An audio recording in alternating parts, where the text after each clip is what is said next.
شہدائے جموں، وہ لاکھوں کشمیری وفا شعار جو اسلام کے تعلق سے پاکستان پر قربان ہو گئے۔ 6 نومبر 1947 کا قتل عام، 22 اکتوبر یوم فتح مظفر آباد اور 24 اکتوبر یوم تاسیس آزاد کشمیر کا رد عمل نہیں تھا، بلکہ اس سلسلہ وار قتل عام کا ڈراپ سین تھا جس کا آغاز مشرقی پنجاب میں مسلمانوں کے قتل عام کے ساتھ ہی ہو گیا تھا۔ یہ سلسلہ 3 ماہ تک جاری رہا۔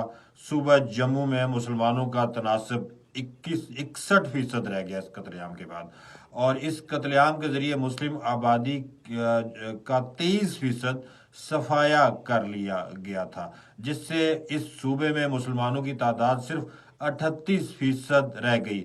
اس طرح جموں کا مسلم اکثریتی تشخص ختم کر دیا گیا۔